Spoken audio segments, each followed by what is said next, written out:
was your name? Don't worry about the camera, Mom. Okay. My name is Lucy Gwendolyn Cox. And my mother's name was Ruth Gertrude Christensen. My father, Orville Sutherland Cox.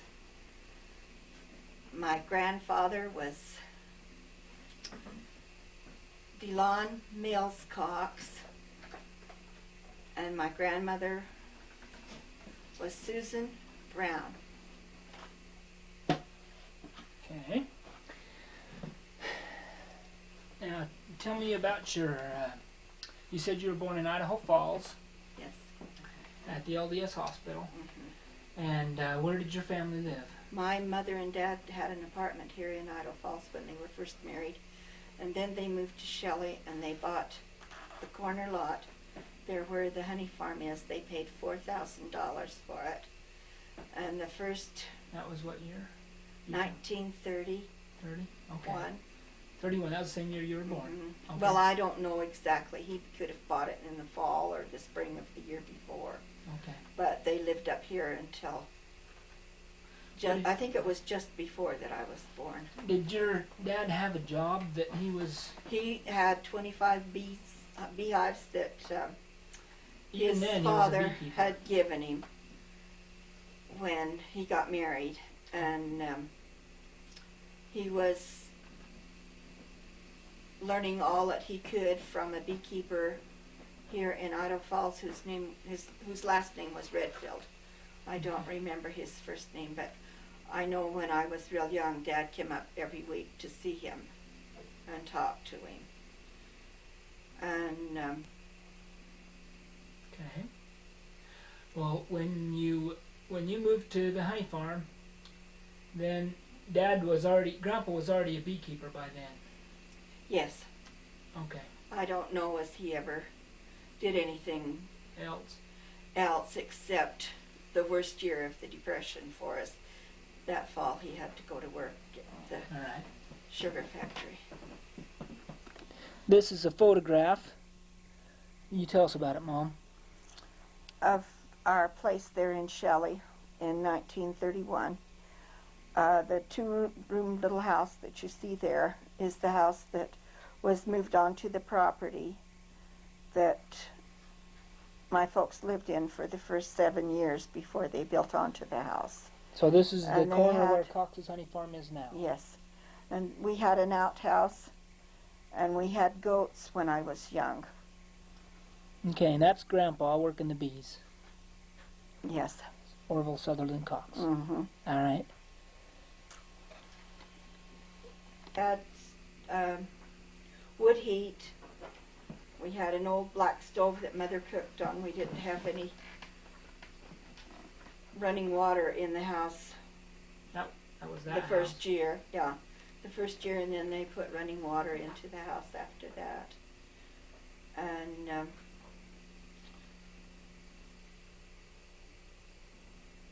we had electricity. We had an outhouse that we used outdoors.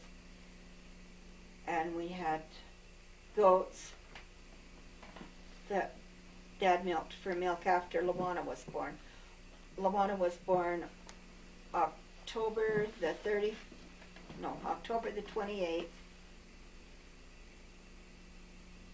1932. Okay. So you were first born. Uh-huh. You were eldest. Okay. Now, do you have some early recollections of back then, or do you remember much of what happened down those first few years? I remember Mother telling me the first winter after Lawana was born that the snow was so deep that the snow was right up to the telephone lines. And Dad went to get some milk for us, and he had to go a half a block. Or maybe a block, but he got lost right outside the house, and he was lost for half an hour, and he never did get the milk. He came back. At least he found his way back into the house. And that winter, I slept between Mother and Dad because it was so cold. They put Lawana and I in between them. Now, what was it We like? had hard winters when I Back was then? real small. Well, this was during the Depression, you said. Yes, What was it like growing up in the Depression? I didn't know there was any depression. Didn't matter to you. My mother, until I was in the 8th grade, made all of my clothes, and she made me capes to wear. I don't remember of having a coat. And that was when they put long stockings on little girls. We had to wear dresses to school every day. Mm-hmm. And long, brown, ugly socks, thick. Of course, I didn't think they were ugly. I just thought everything was okay. By the time that I was 5 years old, there was 5 of us. By the time I was 6 years old, there was 5 of us. Oh boy. So you had 3 more siblings Yeah. besides Luana. Orville was born June the 22nd, 1934, I believe. Okay. And Irene was born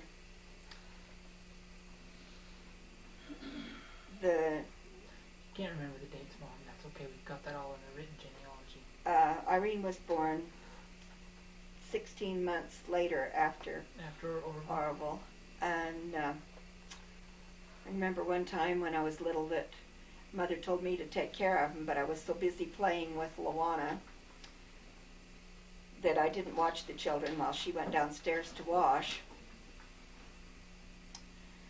And when she came upstairs, Arby was cracking the eggs and Irene was eating them. And this was before we had a refrigerator.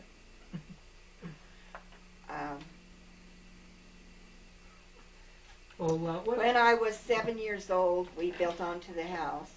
Okay. Before you get that, we'll have a picture of that, but before you get to that, you remember where you played? Did you just play around the house? We had a little, they had a little building that was made out of those railroad ties Oh, okay. out in the back that the goats stayed in the wintertime.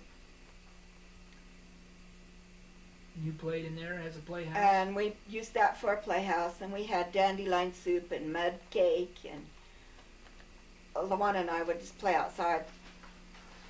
You didn't have toys Well, or store the first Christmas that I remember, my dad made a crib for my doll, and he made a crib for Luana's doll, and we had a table and chair set together. Okay. So your toys were homemade and Yeah, and Arby had a homemade wheelbarrow, okay. a little wheelbarrow that he wheeled around. Okay. Do you remember you just played family? Did you have other friends there around the house? No, we had cousins that we went up with once a year. When I got a little bit older, we went up into the hills, and we would go up to what was up to Wolverine, where an uncle of mine lived, and his wife. And we had a picnic up there How did you get there? in an old pickup. You didn't have We all rode in the back. This was the way we went to church too. There was 7 of us to fit in the pickup. in the pickup. My earliest recollections of going to church. When do you suppose that was? Well, in let's the see. There was mid-thirties? Dad and Mom and I and Luana and Arby and Irene and Eunice. So I had to And be about Eunice 30. is about 6 years younger than me. I had to be 38 or so. Yeah. Somewhere in there. All right. That's that pickup that was in front of that picture that I showed you of the earliest Well, house. let's put that on. Okay, we'll have to excuse me. We'll have to apologize a little bit for this photograph. It does have a few where probably one of us kids got into it with a marker and marked it up a little bit. Mom, why don't you tell us about the picture? This was right after they got the house so that we could live in all of it. Irene and I slept upstairs in the front room up here, and this was our playhouse Okay. right here. So this is that same house you showed us in the first picture, except it's been now. Well, now it's been built on. This part was the old part. This is all new, This is all new. So they must put logs all the way around it. This here was a porch, Oh, okay. and behind that was a big round table and a olden time cupboard. Okay. Um, Now that pickup must have been the pickup you were telling me about that you rode to church yes, in. that Okay. was the pickup that we rode to church in. This is an end view of the same house. 1948. Is there anything else you want to tell us about that house, Mom? This was the honey stand where we sold honey. It was the first honey stand that I can remember. Honey for sale is what that sign says. Mm-hmm. Eat Cox's honey, best in the West. This was our room up here, and then this was the playroom. Okay. About that time, we had a fire out in the back that burned a warehouse clear down. All right. And half of this room looked like night and half of it looked like day because the sun, half of our bedroom, because the light from the fire caused half of our room to be light. When I woke up, I told Irene, look, half of the room's light and half of the room's dark. And so we ran to see what was the matter, and the warehouse was on fire, and we looked out just in time to see a hired hand, who also was my cousin, Grant Blake, open the door to the warehouse and shut it again very fast. Flames leaped out at him. Yeah, it might have been in 46 Okay. even. That might have been when the fire was. All right. We would go out to the bee yards and play out in the bee yards, and we would make little houses for us to play in out of sticks or out of rocks, whatever was at the bee yard. And we had one bee yard that we called the jungle yard that I just loved to go and play in because there was lots of trees, and it was by a canal and by a river, and it was just a fun place to play. And Daddy would just turn us kids loose all day while he would be out, well, seemed like all day is probably 3 or 4 hours, while he was out checking the bees and seeing how they were. And in 1936, I started to school in Shelley. Okay. And I had to walk a half a mile to school, and that first winter it was so cold that one day the children who lived further away than I did got to ride a sleigh pulled by horses. And in the summer, when it was nice outside, it was a wagon. But in the winter, it was a sleigh. And this one day, these 8th graders said, "Oh, pick her up, it's too cold for her to walk." And so they took me inside of the sleigh and got me all warm and took me to school. And that winter, I think I rode quite a few times, but it was a really bad winter. I can't remember of ever riding again while I was in the first grade. While I was in grade school. I don't think my dad ever took me to school while I was in grade school either. I think I walked every day no matter how cold it was or how warm it was. I can remember lots of times I thought it was really cold. All right. You remember any fears or fantasies, aspirations you had as a child? Oh, I always felt like that the trains that went by our house, there was railroad tracks right close to our house, and the trains at that time were really noisy. And there's a lot And of them. I always felt like that the train was coming. I'd wake up at night and I'd be dreaming that a train was coming through the house because it would just shake the whole house. When I was a little bit older, I wanted to be a train engineer. When I was in the 4th grade, the teacher was asking everybody what they wanted to be when they grew up, and I said, I want to be a train engineer. The whole class laughed at me because girls just could never be a train engineer. But I'd go out and I'd wave at all of the engineers that would go by. And then as I got, just about through grade school, I had a real good friend that lived down the street from me. His name was Richard Schmidt. Grant Blake, my cousin, married his sister. And we would play cowboys and Indians. We would have to go and see every movie that come along of Gene Autry and the Lone Ranger, and we would play out these fantasies. And I played quite a bit with my cousins, and I and my cousin Rita would play like we were some of these jungle princesses of some of the shows that we seen, shows of girls that lived on the South Sea Islands, and they were princesses and all of this kind of fun stuff. Mhm. But that was mostly the fantasies and the fears that I remember. My fears were just of the trains. I didn't have any fear of water. I didn't have any fear of traffic. One day I just about got run over. I'm sure I made my dad's heart stop for a few minutes because he sent me over across the street. He pulled off to the side of the road and wanted me to go get something. And I started to run across the street, and this car was coming real fast down the highway. But I seen him in time and run back to the pickup, but I just barely made it. Wow. And I'm sure I can just imagine what my dad felt like. You remember any other dangerous experiences as a child? Oh, one time I went to the bee yard with my dad, and I told him that I was tired of playing down by the river, and I was going to go up and wait for him at the gate. Well, he didn't hear me, or he didn't pay attention or something. Anyway, by the time that he went to go home, well, it was almost dark, and he couldn't find me. And he thought I drowned in the river.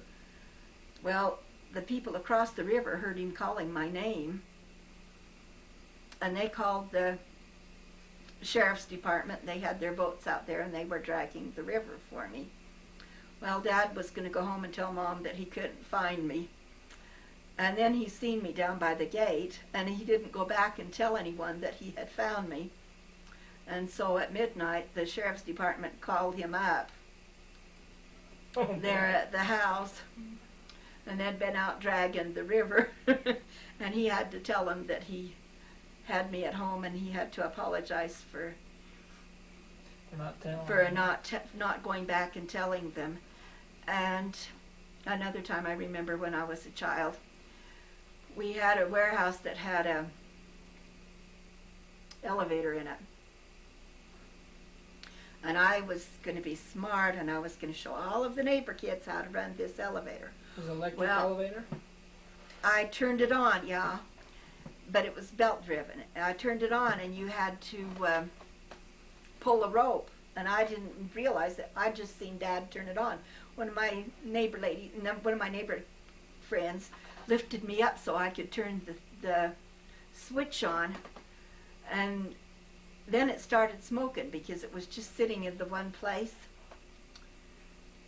It's probably a good thing that I didn't pull the rope though, because I probably would have went right out through the roof of the building. There wasn't a safety on it or anything. If I would have got it to start, because I wouldn't have known how to shut it off. You had to push another switch to shut it off. Anyway, I ran in the house, and I told my mother that the warehouse was on fire. And she told Aunt Ethel to call the fire department, and she ran out in the warehouse with me, and she turned it off. And Dad would have got sued for a false fire call if he had not been able to show them the belt that had a great big hole in it. I don't remember of really getting punished for that, but I probably should have been. And another thing that we did for fun, there was a haystack right close to the warehouse, and the warehouse had a flat roof. We'd climb up on top of the warehouse and jump over onto this haystack. And I and one of the neighbor kids was jumping on the haystack when Daddy came home, and I got a good blistering over that because he told me I could have started a fire by jumping on the haystack. But we did some dangerous things, I guess. We had a big sign bulletin board right out on the edge of our property that was advertising different things at different times, and I used to climb up and play on that an awful lot too, and I'm sure that was pretty dangerous. We had cats, and we had cows, and we had chickens. That's mostly what we ate, was chicken and we had all of the milk that we wanted. We traded honey for butter and cheese, so I had all of the cheese and butter that I wanted. But we ate really very little meat. Okay. How did you cook your food? You remember how your mother cooked food? Well, up until I was about 7, she cooked on a coal stove. I laid my hand on the stove, and I've got burns and scars to show. That, huh? When I was 9 months old, I was walking around by furniture. And by the time that I was 16, there was 10 of us. Merrill was born when I was 16, and he was born on Luana's birthday. And he was the youngest. I think that's all that I can remember. Okay. Right at this time. Well, why don't you stop here now and just briefly describe your brothers and sisters. You've mentioned some of them, but I don't think you've got them all. Why don't you? No, I haven't. Luana was born second after me, and then Orville, and he had eczema real bad. Mother learned how to take care of it, probably better than any one at that time was helping her to take care of it. She would give him a bath every day, and when she had Irene, she went to the hospital to have Irene. And a nurse come and stayed with us, and she just flew into a rage to think Mother would bath Orville. But when she came home from the hospital, that was the first thing that she did, was bath him and put a lot of oil on his skin. Okay. And then Irene was next. And I and Irene got along real well, so Mother had us sleep together upstairs. And Luana and Eunice got along real well, and they slept together on the main floor. And then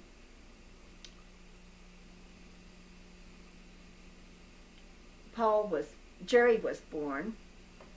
Now, I don't remember too much about Jerry. He got meningitis when he was about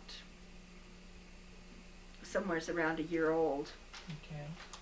And it burned up brain cells. Mother and Dad took him to all of the specialists around, and they couldn't do anything for him. They took him to Salt Lake and several different places, and all I can remember about him is him just screaming and screaming and screaming, and every day he would run away and we'd have to go get him. One day the police brought him back. Finally the doctor told Mother, because of her health, that she could not take care of him any longer and they needed to put him over in Nampa. Paul was just younger than Jerry, and Mother didn't really realize that there was anything wrong with Jerry until Paul could do everything better than what he could. And then he was probably 16, 18, maybe even 20 months before she realized that there was some problem with him. And who's younger than Paul? And then Roy was born. And after Roy came Emma Jean, and she was right in the middle of boys. And she was a little peacemaker. She was just a little sweetheart. She was the one that always was making peace with everybody. And then Merrill came when I was 16. By then I decided I was too old to babysit, and I told Luana that she had to take care of Merrill because he was her he was her birthday present. And I don't remember babysitting much before that, but when I was younger, Mother and Dad would go to Idaho Falls when I would be in school, and I would come home to an empty house, and I would be all by myself. And I can remember of just thinking that it was hours and hours and hours and hours forever until they came home. Now, where were your brothers and sisters then? They took them with them. Oh. Because I was the only one that was in school. I can remember of being left alone that young. And then when I got older, well, Mother and Dad just left the kids with me. Okay. So, did you have any other close relatives that had a pretty heavy influence on you? Oh, yes. I loved my Aunt Dora and Uncle Charles, and they moved into town. We went out and visited them quite a bit. They lived out halfway between Shelley and Firth. And when they moved to town, he became the janitor there at the church house. Now, is this on Grandpa's side? It's Charles Cox. Okay. He became the janitor, and I and Rita were just as close as we could be. We wouldn't have been any closer had we been sisters. We just... She's your cousin. Mm-hmm. We just really got along well, and when it came years to date, well, then we dated it. Dated together? Mm-hmm. Okay. And we chased around a lot together.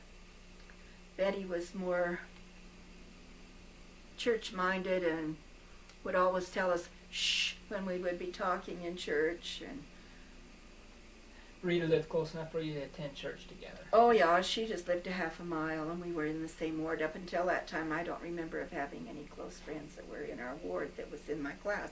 I had one girl that I chased around with, but she was just enough older than me that she could go into the next class, and although she was in the same grade in school, she went into the next class. We had 2 grades of everything, first, second, third, all the way up through with the 8th. When I got into about the 7th grade, the war started, World War II.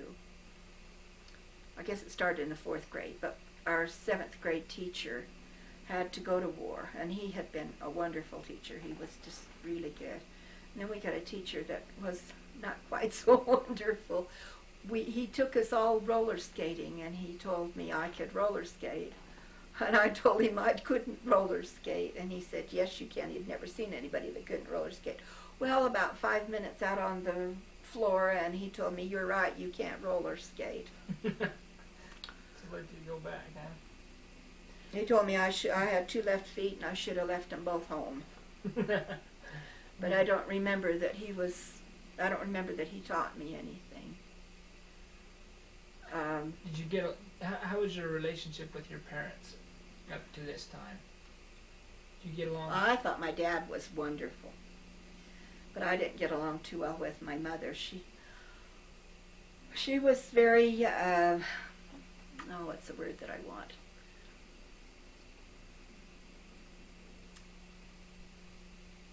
She was a perfectionist, and she expected everything done to perfection, which I didn't know how to do, and so it was just easier for me to go work with Daddy. You did that a lot. I did. I worked out in the warehouse. When I was 11, I started doing all of the washing. I washed the way that she liked the washing done. She was not able to do it anymore because of her health. And you say because of her health, what health problems did she have? She had an enlarged heart that went from here clear around to here, and it had 4 leaks in it. Oh. When she died, when I was 24, they told me that her heart had beat as much as a person that lived to be 124 years old. Wow. You were 24 when she died? Mm-hmm. Oh, I was thinking you were younger than Mm-mm. that. Okay. No, it was just about 4 months before Clarice was born. Now, did you have any basic family routines you'd like to tell us a little bit about how your basic day went? Okay. How about family rules? Our basic day went that Daddy went to work at noon and he quit at 12 midnight. He got up early, but he would sit and read the paper until noon, and then he would go out and work, and he would work until midnight. Rules, I don't remember any. There should have been, but there wasn't. I guess, like most parents, for being a parent, there is very little schooling. Yeah. And on your first ones, you learn. How about hobbies? Do you have hobbies you like to do? Your favorite pastime?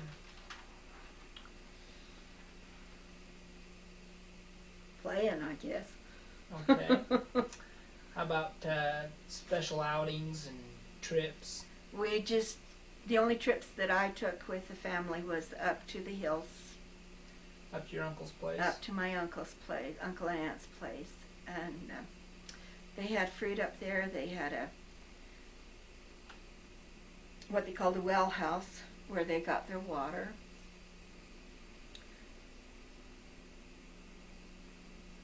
The mountains were beautiful, but that got to be too much work for Mother too, so we didn't do anything. Stop doing that. I did take a few trips with my dad to Salt Lake City selling honey, and I went to, well no, I didn't go to Boise until after And you drove. I was married. You drove in Yeah. that vehicle. Hmm. And it would take 2 or 3 days because we didn't have the fast cars that we do now, and And we would were go roads around and- gravel. Do you Pardon? remember if the roads were gravel? no, the main road was Oil? probably like your worst oil roads right now. Okay. But that was when I was a little bit older. That was not while I was real young. Okay. He took the younger children swimming and went on outings with them, but he was too busy making a living. It was, like I said, during the Depression, and then it was during the war. And it was during the war that we had the fire because 4 brand new tires burned up in the fire. Oh. And the heat from the fire was so hot that we couldn't stand by the window inside the house. Wow. And we ate burnt honey for 4 years. And to this day I cannot eat dark honey. Well. Okay. Did you have any special talents in your family? Oh, I'm sure. When I was younger, I went out and picked potatoes. From the time that I got old enough, probably about 7, I went out and picked potatoes every year until I got into high school. That's what you did for money Money. to buy clothes. Okay. And I loved to go shopping and, oh, let's see. And I loved to go out with boys and I loved to go dancing.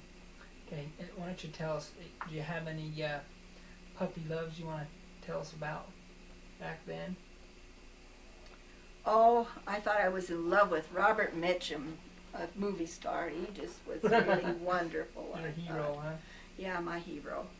When I was 13, I started going out with boys. I discovered boys When you were 13. when I was 13. Was that acceptable?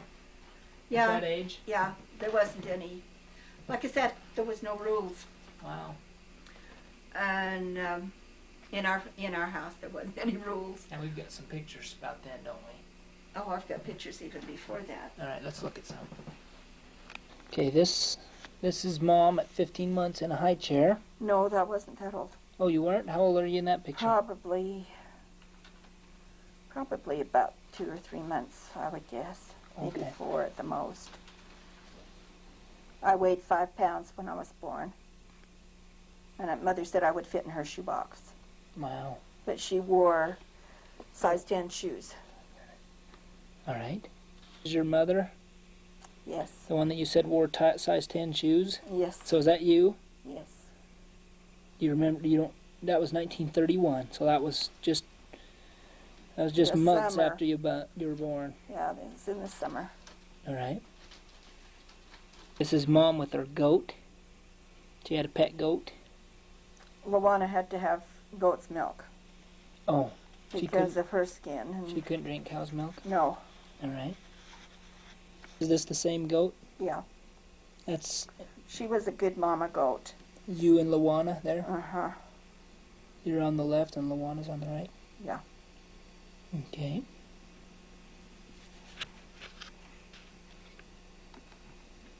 You want to tell us anything about the goat? She's just a good goat. Was this the one you were telling me? No, that wasn't the billy goat. That was her kid that Oh, her kid was come running to me, and I wanted to carry the bread into the house, and Dad had parked the car not very far from where the billy goat was tied up, and he told me, all right, you can carry the bread, but don't squeeze it. Well, the closer that goat got to me after I got out of the truck, the tighter I squeezed the bread. So you had the bread all wadded up by the time. I had the bread mashed. Okay. That's 1943, so you'd have been 12 years old in this picture. Yeah, 12 or 13, I don't know. No, I don't think I was 13. I was probably 11 or 12. Okay. I'm not even sure that's the right year that's on there. your grandmother, and Imogene. Imogene. Mhm. Your mother doesn't look pregnant with Merrill in that picture. She never did look pregnant. She could have got by without wearing pregnant clothes, I think. Merrill probably weighed the most of any of us kids. He weighed 6 pounds, 2 ounces or some such. This is Vaudis. And Luana and I. Vaudis is holding the cat. The cat. Yeah, she had 25 cats. Oh my goodness. She loved cats. Want to say that again? That was the dress that Mother and I made. And that was my my cousin Louie's airplane that I would get to go flying in every once in a while. How old do you think you were in this picture? 16. Okay. Uncle Cox, Orville Sutherland Cox with a calf he had.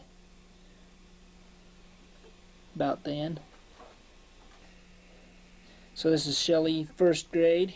Mm-hmm.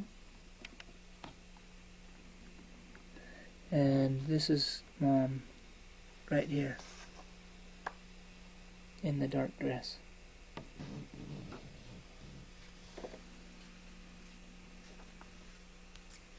This is 1941. Who's your teacher? You remember Miss your teacher? Bainey. Miss Bainey. Yeah, Miss Bainey. Okay, this is 4th grade. Mm-hmm. So what year would that have been? 1941. Mm-hmm. Okay. This is Mom right here. And Mrs. Knudsen was your teacher. Mm-hmm. All right. And this is Miss. The next year, 5th grade for Mom. She's right there. Luana played in the band, and she was in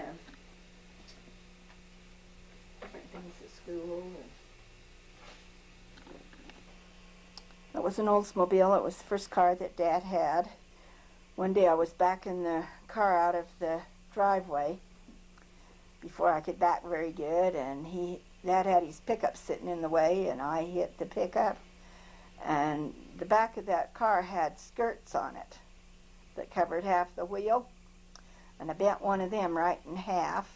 Dad was so mad, he stomped around and he bent that wheel, that skirt, right back into the shape that it belonged in, but he couldn't say too much because he had run into a mailbox just before that, and where he run into the mailbox, it cost more to fix that than it did to fix what I did, but he was still very angry at me. How old are you in this picture? Oh, Yeah, I must have been about 16 because, or 16 or 17. What's that license plate say? I don't think you can see it. 4B. It was a 4B even back Yeah. then. 2-43. Okay. How old are you in this picture? 16. I was to a Cox family reunion down in not Fillmore. What's the one that's across the mountain from Fillmore? Oh boy. Not Manti. It's It was down. Fairview. Oh, okay. And how about this picture? That's in front of the honey stand when I was about 19. Okay. This is your father. How old? How old? 13. He was 15. My cousins had gone to a dance in Shelley to a stake dance, and for some reason Shirley and I didn't go to the stake dance. That Shirley was my best friend, and we didn't go to the dance there in Shelley that night, but we went to Firth the next night, and my cousins had told me that they had met these 2 real nice guys, and they said that they had a date with them the next night. Well, we met these 2 real nice guys at the dance that night, and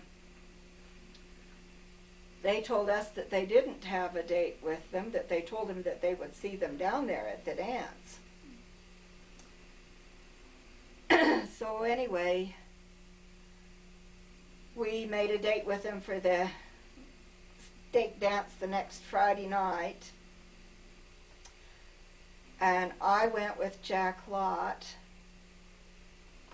and Shirley went with Dad.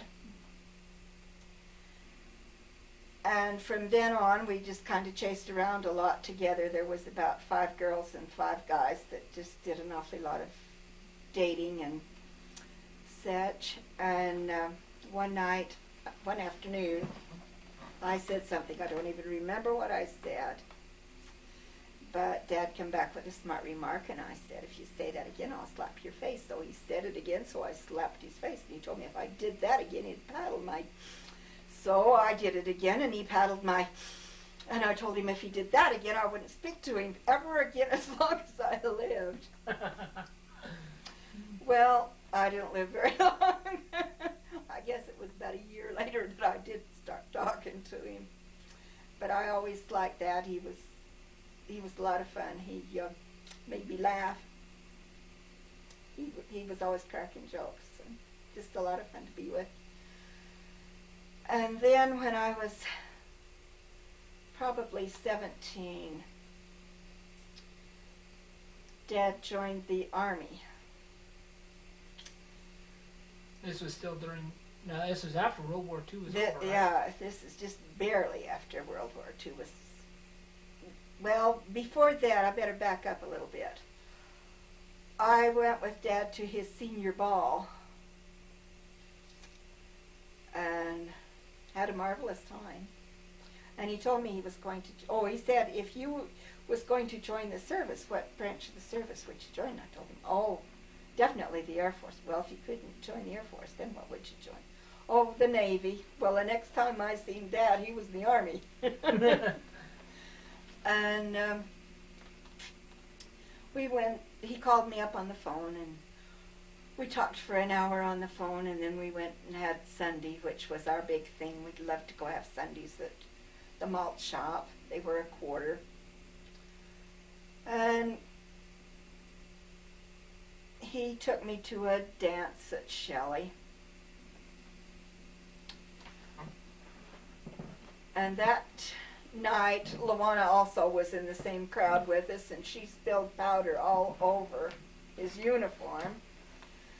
And I had a comb in my pocket, which he grabbed out, but I also had a tube of fuchsia lipstick in my pocket that did not have a top on it. Somehow I'd lost the top. And so there was fuchsia lipstick in the comb, and he combed it up through his GI haircut. When I asked him what his mother said the next day, he said, she said that I smelled like a perfume factory. But anyway, we had lots of fun that night. We kind of joked. Well, you went to dances a lot, didn't you? Oh, yeah. I'd rather dance than eat. I'd be skinny if I still did that. So all through your dating years, that's mostly what you did for dates, was go to the dance? Yes, I love dancing. Well, did they have a lot of They had a social dance activities? every Friday night in Shelley, and then they had a dance at Firth every Saturday night. Were these church-sponsored dances? The ones at the Tabernacle were. The And ones the at others? Firth were not. Okay, so who else sponsored dances? That was all in Shelley. That was the only dance that they had in Shelley. Okay, but And I guess this place in Firth was the only dance that they had there. Oh, and was it a church-sponsored No. dance? Oh. You don't remember who sponsored the dance? No, Or... But there was drinking at the dances. Oh, and- okay. But we didn't indulge in any of that. Not at the church dances, there wasn't drinking, was it? No, but the others there were. Okay. Well, I can't say that truthfully either, because one guy I went to school with always came to the church dances drunk.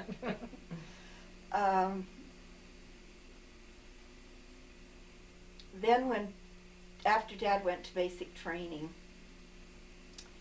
and came home, I guess was the first, I just knew that I was just desperately in love with him, and we was going to get married, but his folks talked us out of it because I was young, and they thought, well, that Dad and I would both change. How old were you? I was probably 17. And Dad was 19? Mm-hmm. Then he went overseas. I went to a senior ball with him, and that was one of the highlights. But So that was anyway, it. then I wrote to him for 2 years, and Uncle Sam slapped another year on him over there. And by then I'd decided I was going to be an old maid, and I was dating a lot of guys. But there was this one really good-looking guy. I thought he was the most handsome guy I'd ever seen. I just fell head over heels in love with him, and we got Mhm. engaged, and then 3 months later we were married. Okay. What's his name? Howard Clark. And Okay. by the time that we'd been married 2 years, I hated him.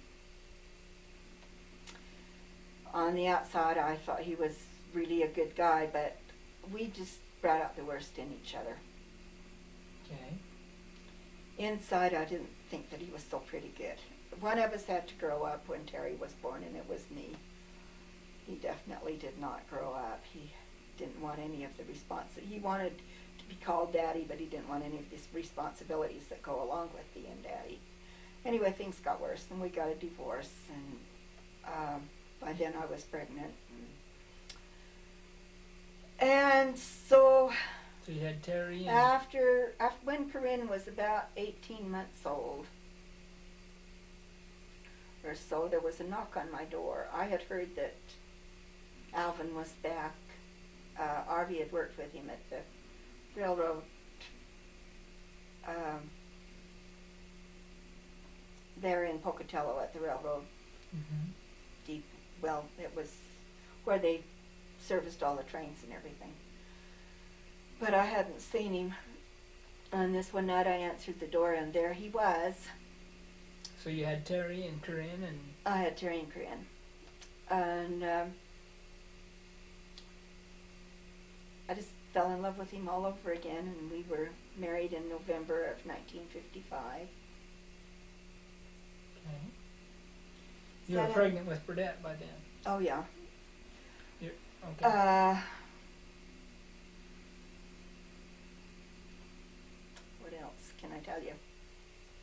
When we got married, I was tired of living in apartments. I was tired of having my kids bossed around by other people. And I just felt like I was in seventh heaven to live in the house that he had there in Blackfoot. It was a 2-room little house, but I just felt like I was walking in the clouds.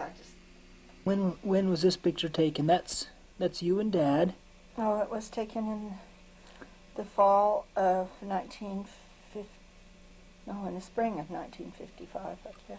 Okay, so that was no, it couldn't have been. Burdette was about 6 months old there. He was born in 55, I thought. Okay, 56. So it'll be 56. Okay. That was taken in 1956. All right.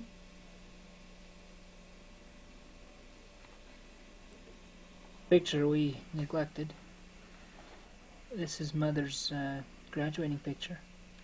She graduated from high school.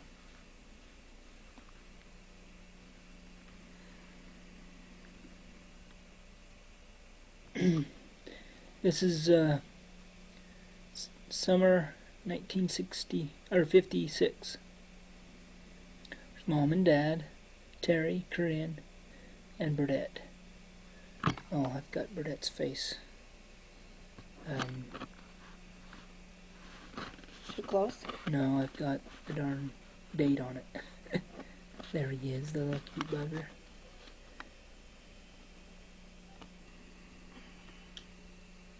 Okay. When Howard and I was married, we lived in Idaho Falls for a while, and then we lived in Yellowstone Park for a while, and we lived in Anaconda for a year. And in the 4 years that we were married, we had moved 12 times. Wow. What did Howard do? Anything that he could find a job at, and there was lots of jobs to be had. He worked at a garage. He worked as a construction worker in Yellowstone Park, and he worked in the mines up there in Anaconda, in the brick part of the mine.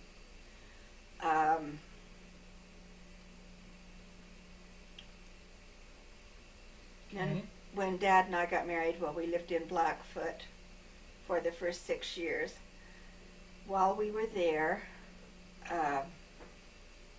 Terry started school. He just had to go across the street to the school. Corinne Corinne might have gone to first grade there. Okay. In 1961, then, well, the year that Clarice was born, Dad worked in Shelley. And this was after you'd In been January of what year was Clarice born? 1957. In January of 1957, my mother passed away. And Dad come home to tell me. I'd been going up there for every week and trying to help her a little bit because she wasn't able to mop her floors or anything. And for the first time, my mother and I were really getting along well. And it came quite a shock to me that she had died, even though we had expected it at any time.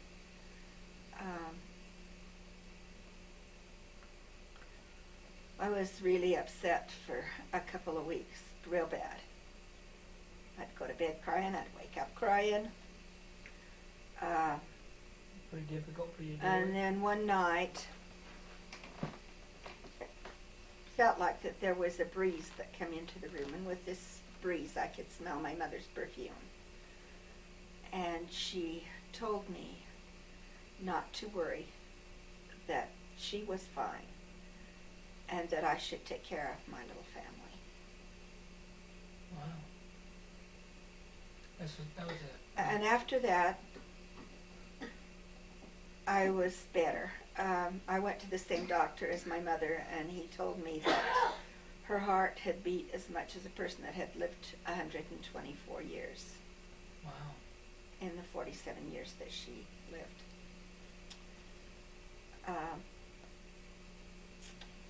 Merrill had a broken leg. He had been run over on his way to school, and Mother had been taking care of him.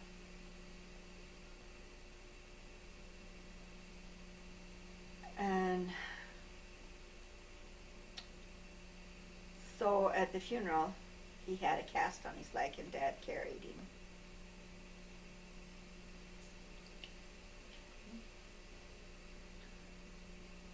Luana gave the obituary, and she did a very good job. Or life sketch, I guess.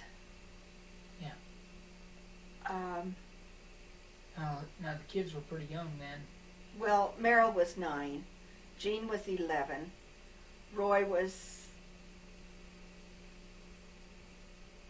14 or 15, and Paul was 18 or 17, somewhere along in there. And I hadn't been home for quite a while, Okay. except to visit Mom. I would drive our old blue pickup up with the kids once a week. Oh, where did you live then? We lived in Blackfoot. We lived in Blackfoot from 1955 to 1961. You lived in Groveland, is that right? Yeah, that's Okay. 5 miles out of Blackfoot. Okay. We had an acre and a fourth of ground. And we had apples. And we had a nice garden. What I did did Dad, a lot of canning. Dad In do the for you? winter, Dad worked for a guy putting in furnaces. In the summer, well, he had also worked for Custom Body there in Blackfoot. When my mother died, he was working in Shelley for, I don't remember the name of the place, Bingham's or something like that. Okay. Alvin, what was the name of that place you worked in Shelley? Belleville Manufacturing. Belleville Manufacturing. Okay. Clarice was born in April, and Dad went into business for himself. The first year he was in business, we made about $3,000, somewhere along in there. And we traded work for meat. Was that pretty good for the time? I mean, Well, might not. no, not really, but it was good for being your first year in business. And we figured we was going to either have to go really a long ways into debt, or he was going to have to go to work for someone else. And Owen was working up here at for Mel Brown Pump, and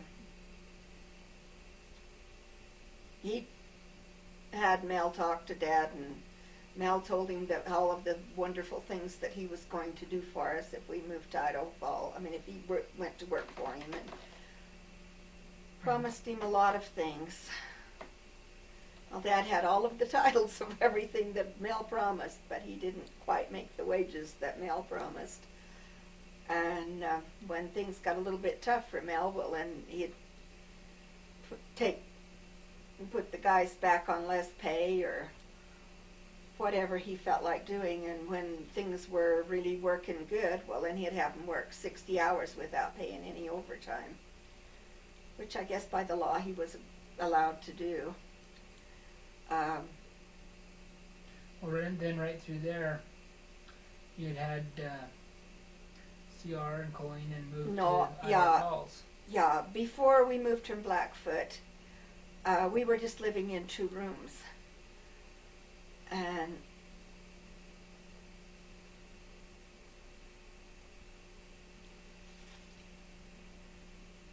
anyway, CR was born in 1958 in October.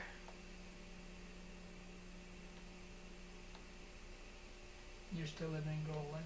Yes, and I had things pretty easy. I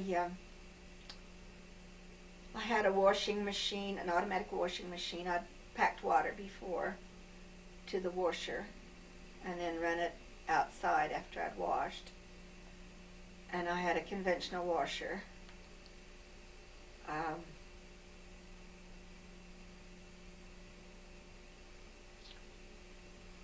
But we needed more room, so we decided to build onto the house.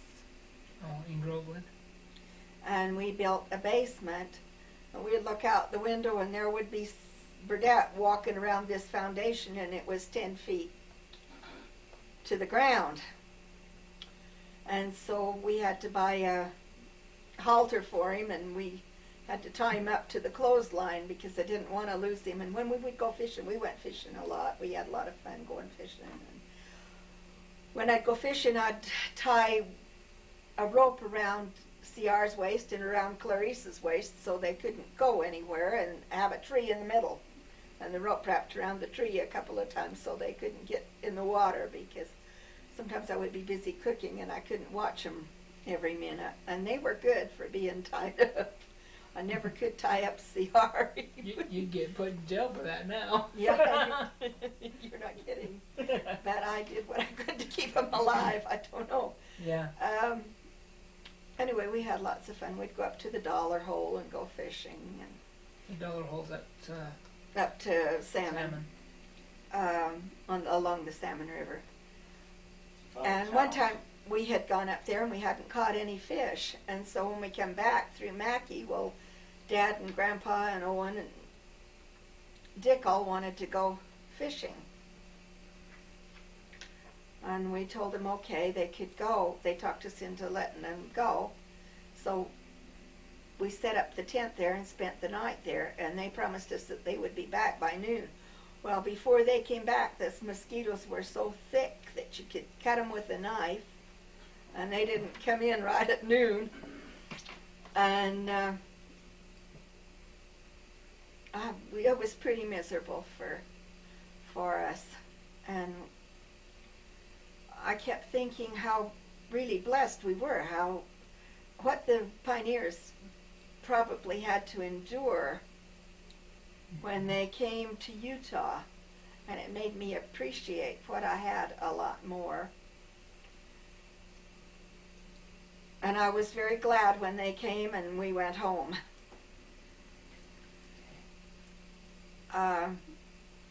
Colleen was born in December of 1961, and that was when Dad went to work for Mel Brown. Okay. He went to work the next spring for him.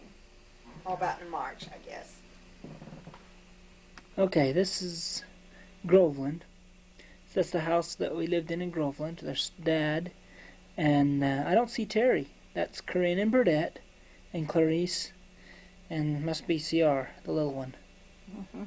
Okay.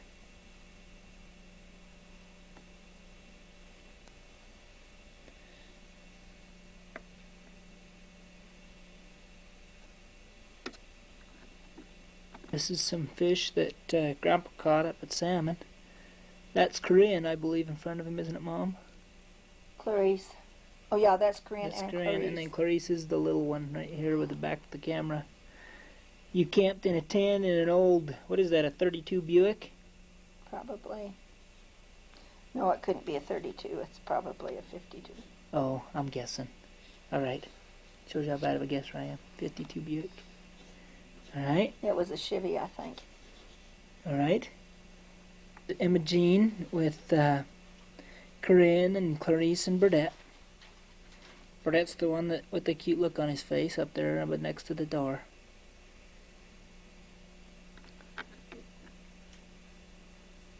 We moved to Idaho Falls. We bought a house out in Ammon. It was a nice house. It had a big basement where the kids really loved to play. And we moved there in 1961, and in 1962 of February we had a flood. We had 2 feet of water all over the main floor upstairs. Now what caused the flood? Back up ice jams from Willow Creek. Was it Willow Creek? Had a massive spring thaw with a Yeah. lot of water. Massive spring thaw, and the ground was all froze, and there was no place for the water to go. Had we known, we could have just opened the canal behind us and not got quite as much water. We wouldn't have got any more water on our main floor, but we stayed with Grandma and Grandpa Cox, Betty and Grandpa Cox, for 2 weeks, and every day I'd come up and turn the heat degrees up a degree or two, and we let it just thaw out very slowly, and it did great. My floors didn't warp or anything. A lot of the neighbors' floors warped. They had to refinish them completely, but Was there a lot of mud to clean out? And oh garbage? yes, Grandma Brunson come up and helped Dad with the worst part of it. This was in February, and Celia was born in September. Oh. So you're expecting. Okay. Alright, Mom, name the kids. Okay, this is Terry and Corinne and Burdette and Clarice and CR. One day when they were ready to go to church after we had moved to Idaho Falls. So this must be 65. 1965. That's out in front of our house. That's when it was developed anyway. I'm not sure that that's Amen. when the picture was taken, Right. because you looked to be about 2 there, Yeah, 2 or yeah, 3. you're right. The picture was developed in 65. That can't be when the picture... You're right. Because I was born in 58. That couldn't have been past 61. Okay. There's another one that looks like Michael.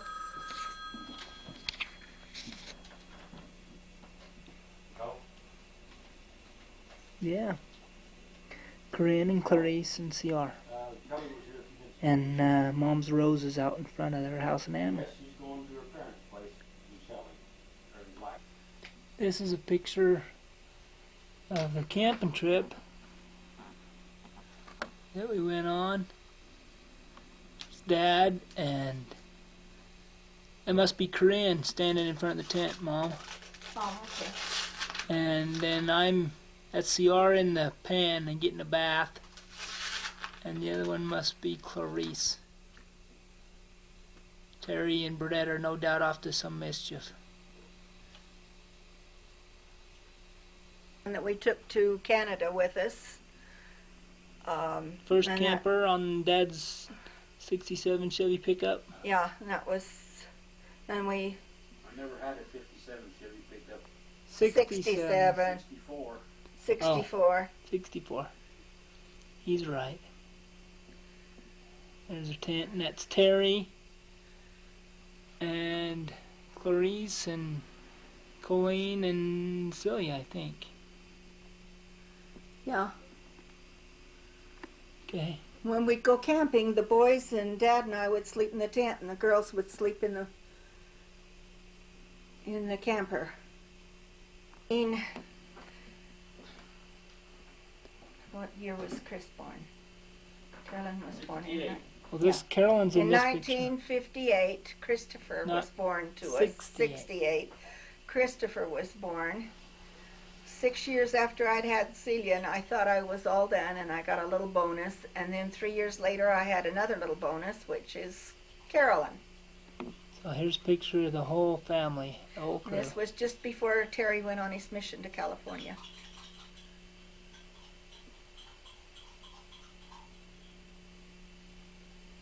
I don't know if that's liking what I'm saying. Go on ahead. You tell what you think.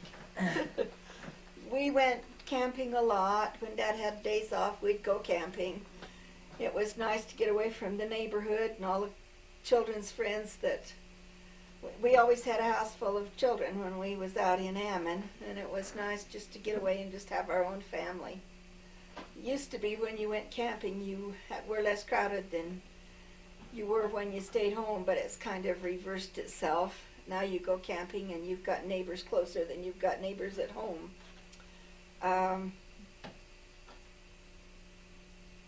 Where did you go camping?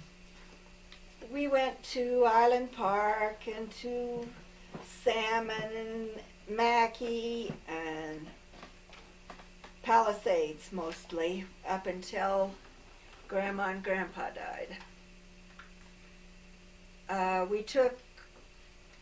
When Terry got married, we went to California with the kids. CR was working at the honey farm at that time, and so he rode to California with Terry. We Went down to visit Susie's family. We went down and went through Disneyland. We stayed with one of the guys that Dad worked with. His name was Hal Rathorn. I was rather tired, so I stayed home with Carolyn and Christopher rather than run them all over. And Bernice took all of the girls and went to the mall, and Dad and Hal and Corinne went to a football game, and they just really enjoyed it. And while we were down there, we went through Sequoia National Park, and we went through King's something. Don't remember now. And we camped in our camper and the tent, and we just really had a nice time. And when we got to Santa Barbara, where Susie was from, we stayed in the camper, and the kids stayed at different houses and slept wherever. And we had a nice reception down there that Susie's mom had given her. And then we come back home, and after that, Dad and I took quite a few little trips. We took the kids that were left at home and went out to Craters of the Moon, and we went to South Dakota, and we went to Phoenix twice. When Terry and Susie got married, well, they got engaged on April Fool's Day.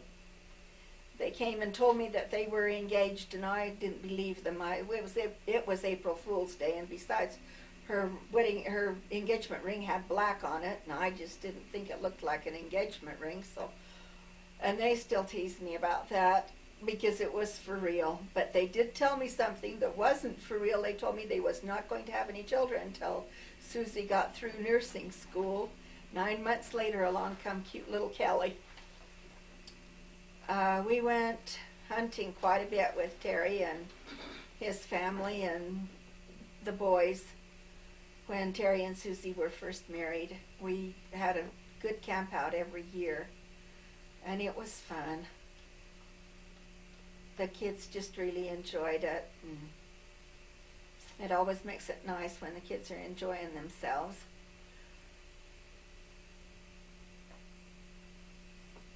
And that next Burdett went on his mission, didn't he? Yes, after after the wedding, well, I think Burdette was on his mission when Terry got married.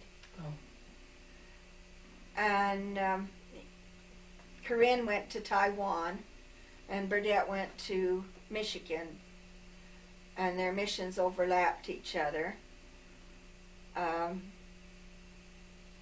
Corinne brought back some beautiful things from Taiwan, along with it an appreciation for America, for the United States.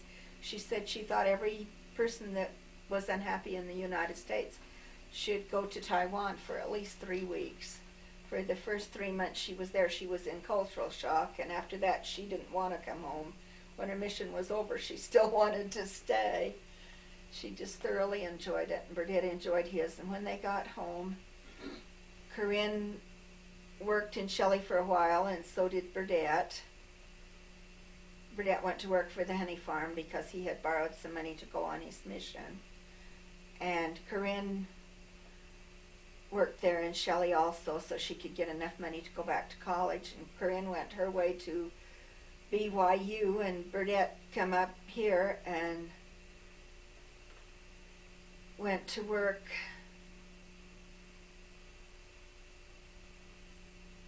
at the Mann Theaters. And there he met Tracy Skellings and fell madly in love with her, and they were married in December. And the next January, well, Corinne by then had met Dan Christiansen from Utah, and they had fallen in love, and they got married at the end of January, and they finished school in Orem. Well, they lived, I guess, in Springville, and they finished school at BYU. Anyway, Dan did, and Corinne worked, and then they moved to Phoenix. In the meantime, Burdette started having his little family. That was about the time. Okay. My mission.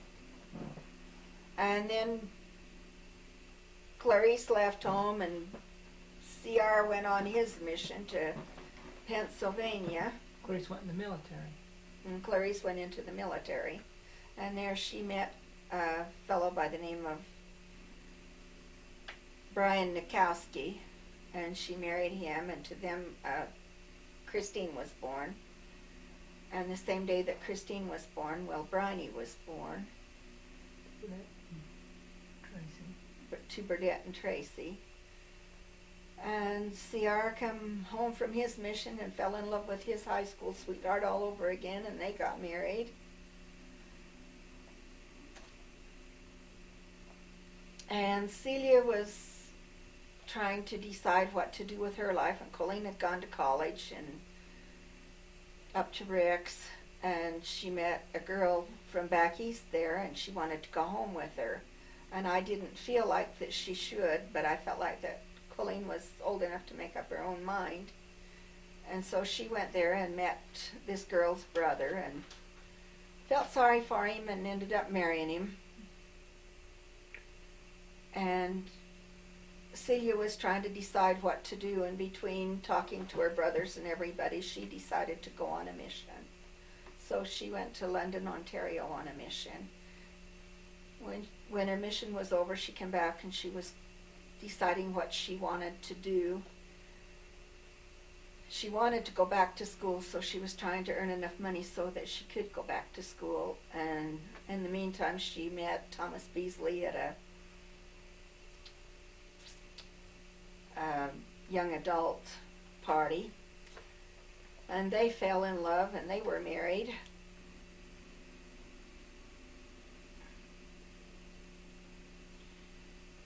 And about this time, Carolyn and Christopher had become teenagers, and everyone was having their families that were married. And it was a fun time for Grandpa and I. We could love our grandkids very much, and when they cried, we could give them back to their parents, and that was neat. About the time that Colleen came back from Pennsylvania with 3 little girls, and she had decided that her and Billy couldn't make it. They had a rocky marriage. And in the meantime, Carolyn and Chris had got to go to Astoria, Oregon, where Colleen and Billy had been living, and then they went to Pennsylvania. When they went to Pennsylvania a couple of months later, Colleen came back across the United States with the 3 little girls. And after she was divorced from Billy, she met a man named Jerry Allen, and they were married, and to them was born Natalie. Before I was 6, I didn't know that there was any people in the world that weren't really good people. I can remember of trying to do everything to please my parents, and I don't think they had any problems with me. And then my cousin came to live with us, and his name was Grant Blake. He worked for my dad. He was my dad's sister's boy. And he loved to sing, and he had a guitar, and we would sing for hours. But he told me that I didn't have to do any work, that my parents owed me Oh, really? a A living? living. They had to buy my clothes whether I did anything or not, and I didn't have to do nothing. And I guess I was real impressionable because I picked up on that.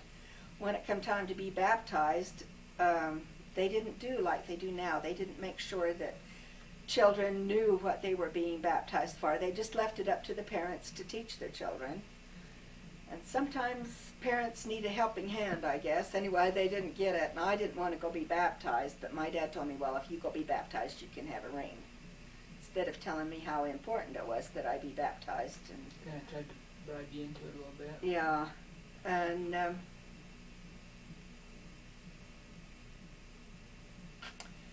but anyway, I was baptized.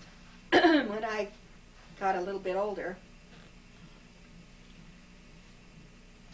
I found out that not everybody in the world is really kind and loving and sweet, that there are people that tease you and people that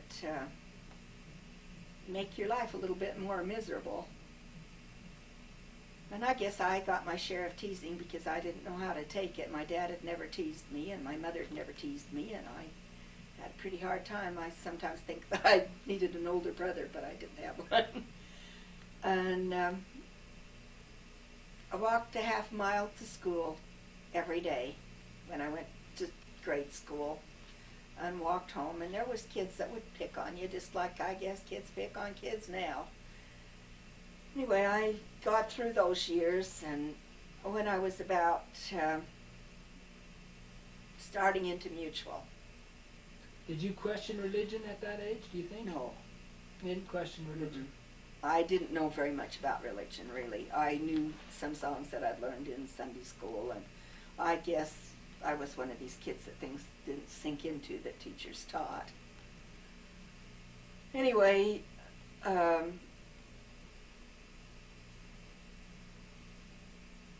when I started into mutual, the last thing that I liked was boys when I was 12. By the time I was 13, well, I liked boys. But when I This was is 12, before I didn't. And I didn't want to stay to a dance. And this one lady, I guess she was the president. I guess she thought that I should stay to that dance, whether I wanted to or not, that if I was in mutual, I should be in mutual and not somewhere else. Anyway, I was leaving, and she told me that if I left, I didn't need to come back. And I said, okay, I won't come back. And she says, I'm going to talk to your father. Well, to my knowledge, she never did talk to my father, so he never found anything out about it. And I did not go back to mutual, even though some of the girls in my class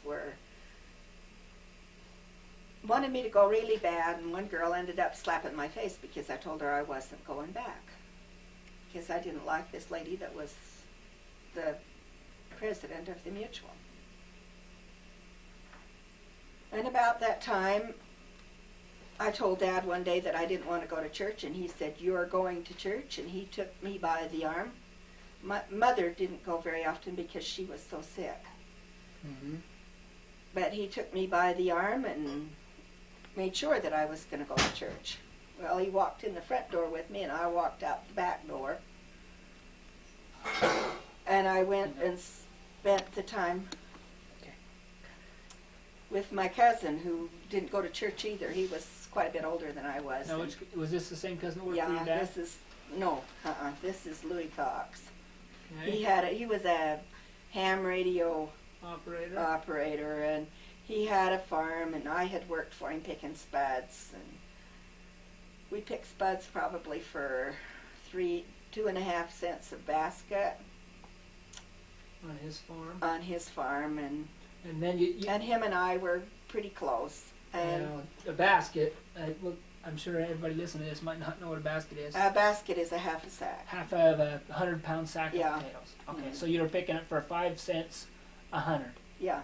And then you'd stack the sacks in the field, and they'd come along and buck the sacks onto Well, a we had flatbed dumped truck. the 2 baskets. We'd have a partner, Right. and we'd dump the baskets Into a the- 100-pound sack, Mhm. and then they'd come and buck the spuds out of the field with a flatbed truck. Okay. Yeah. Now, didn't he also have an airplane? You said you spent some. Yeah, he had a Cessna, a 2-seated Cessna, and I would go with another girlfriend. I would go and fly every Sunday. For one summer we did this. And then at this time I started chasing around with this girl. And we went to the dances at Firth, and we went to the dances at the Stake Center there in Shelley.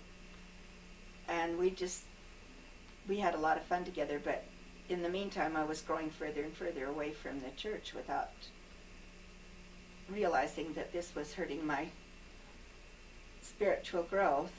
And by the time I was 16, I was out of control of my parents. I could control them. I had learned that I could pit one parent against the other one, and I probably made a lot of troubles for my parents that was probably unnecessary. Mm-hmm. But anyway, about this time my mother had a stroke, and she was paralyzed. Half of her was paralyzed, half of her body. And my dad brought in some bees and had them sting her, and He thought that would. she still, help him? it was supposed to help arthritis and And stuff. stroke. And maybe it did, but that wasn't the thing that really helped. One day we had, I always went to stake conference, and we had one of the 12, and I don't remember what his name was, there speaking to us. And Daddy knew him. He had been over the mission that Dad had been when he was in South Africa. Okay. And he came to our house and gave Mother a blessing. And after that, she got better. And this was when Paul was baby. And about this time, I was probably about 16. I had decided that I wasn't 16 because it was before that. I must have been about 14. Anyway, I decided that I had tended the children enough. Mother and Dad had left them with me almost every week, and I just rebelled. I wasn't going to tend the kids no more. My sisters could do it that was older.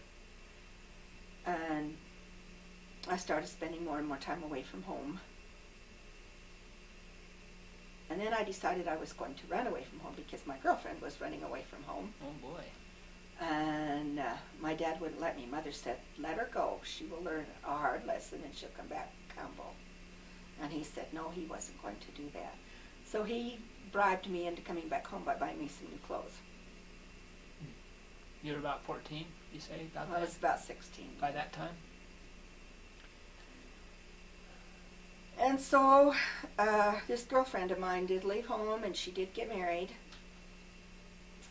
And I was back to school, and I was real good friends with my sister and the kids that she chased around with.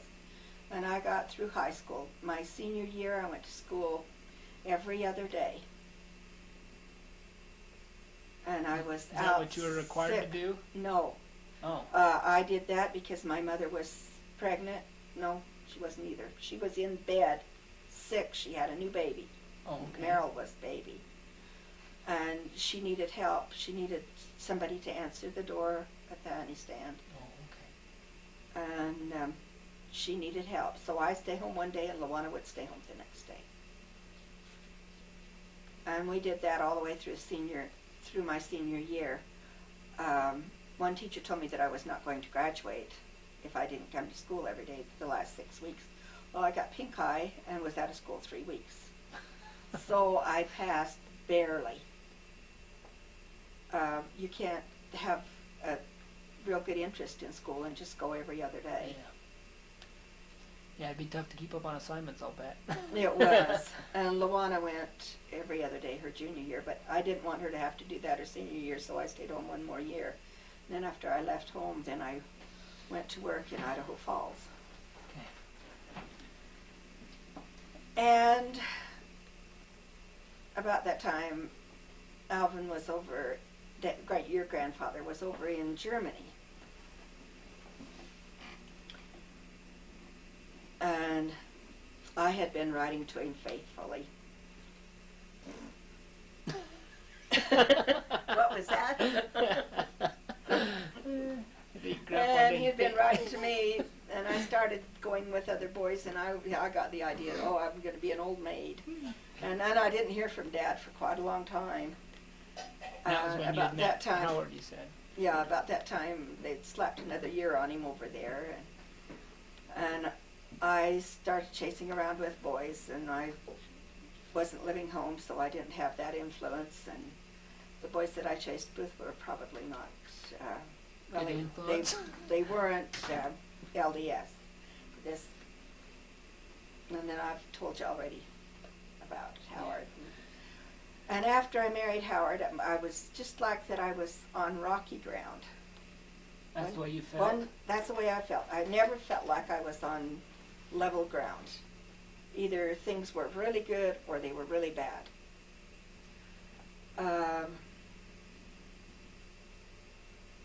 Anyway, after I left him,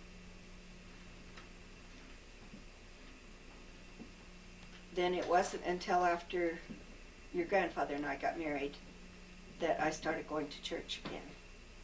Okay. You'd been out of the church from about the time you're probably 12 to 14. No, not really. It was probably Was it after 16. You left? Oh, it was after you'd, okay. 16 to... And then I went occasionally. Okay. But after I left home, I did not. I spent one summer in Salt Lake going to school, and the kids I chased around with were less than desirable. Well, now, you talked that when was it when your mother died that you were really affected then? No, it was before then that I... Was it that you really felt like you needed to... I felt like I needed church. Okay. And so... And I wanted my children to go to church. And then this was you what had Terry started... and Corinne and... Mm-hmm. Okay. This was what started me going back to church and becoming more interested. But still, it wasn't... I mean, I enjoyed church, but it wasn't until later that I really started to get somewhat of a testimony. I think that to get a testimony, you really have to study. I don't think it's something that just comes to you. It has to be something that you're ready for and something that you want. Yeah. Well, certainly you have to feel a need for one. And I felt kind of pulled two ways. I felt like no matter what, I was going to do what my husband wanted to, if it was to go away on Sunday. I don't know if you remember, CR, when we used to go camping on Sunday. Yeah, I remember. I loved it. I would take the friend with me, and the kids that were not fishing with their dad we would have kind of our little church session right there with the friend. Mm-hmm. I don't remember that. I remember Well, going... probably you was out fishing with your dad. Yeah, You it probably that, was. Anyway, that was the beginning of my being really interested in the church. And then as the kids got older and found their mates, kind kind of bothered me that I couldn't go to the temple with Corinne, but I thought, well, maybe someday I would be able to go. And at that time, I guess my testimony really started getting strong because I was going to church more and I was studying more and trying to find out for myself if it was Well, by really then true. you had sent sons and daughters on missions, and Yeah. And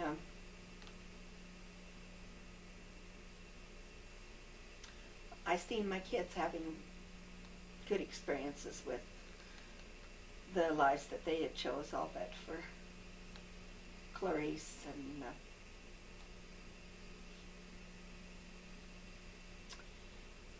and I just felt like that they were so much better off than kids that did not follow the teachings of our Savior. Clarice probably has a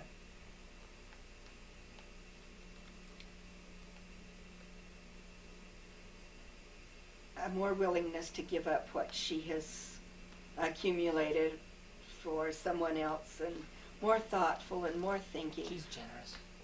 When she was a little girl, she told me one day, Mother, Heavenly Father did not give us you kids to spank. He gave us kids to love. She was a deep thinker. One time when CR was killing mice, she made a sign. It was about the time that the signs come out against the Vietnam War and Yeah, those stuff. are the 60s.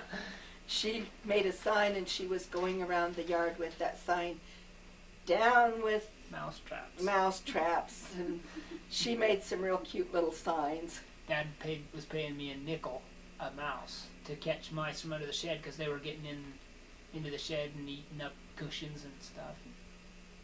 When she was little, she would not go outside to play. She wanted to spend all of her time inside. When she had we had some neighbors that the girls just loved to draw, but they didn't. They had some brothers that were just at the age where they didn't like kids, I guess. They wouldn't let her play over there, so I had her two sisters over there all of the time, and all they would do is just sit and draw and draw and draw. And she wouldn't play outside, so this one day Dad come home with a fluffy little white ball of fur under his coat, and we had tried to have cats, and I got asthma from them, so we had to give up the cats. There's your baby. And so he come home this one day with this cute little fuzzy, he hadn't even talked to me about it, ball of fur, and there was our Nicky. He was beautiful. I tried to housebreak him for a year, and I couldn't housebreak him. We had him downstairs. Then I just scrubbed up the basement. It was a dog. Yeah. Samoyed Husky. Yeah. And I tried to, well, I cleaned up the basement, and from then on, Nicky was an outdoor dog. But Clarice would go out, and she would run the yard with him, and she just was really happy to have Nicky. Terry, the things that I remember about him when he was real little, he was very, very polite. He would go, we lived in an apartment house, and he would go and open the door for all of the ladies that were doing their washing, or if they had groceries, he would go open the door, and he was so cute. Yeah, all of them would have just taken him in a minute. And he had lots of friends. As he was growing up out in Ammon, well, when we lived down in Blackfoot, this one day he was trying to capture a mouse. And the mouse bit him on a finger, and it was a gopher. And so he learned a lesson about gophers. One day Inga was out visiting, and he brought in some worms. And Inga, oh, get those away from me. Terry, you don't bring them around here. Get them away. From then on, he loved teasing his Aunt Inga with his little critters that he put in. One day I was doing the washing, and here come floating up to the top of the washer was worms and snails and everything that he had been able to find outside. Grasshoppers, I think there's a few grasshoppers. They all come floating up to the top of the washing machine. Needless to say, his mother went and got him by the nape of the neck, made him pick all of them out of the water. I was so glad that I had not checked his pockets that day. And he would play football out in the yard. He would not come in for lunch. I would have to take him out his hamburger or whatever. He just loved to kick everything. He broke a few windows and a few lights, and because I just knew he was going to be a football player when he grew up. And the kids had lots of fun on that acre and a fourth of ground. One day, Corinne told me that she was going to run away. And I said, the little boy down the... I told her it was all right if she ran away, but she would have to run away on our property, which was the acre and a fourth of ground.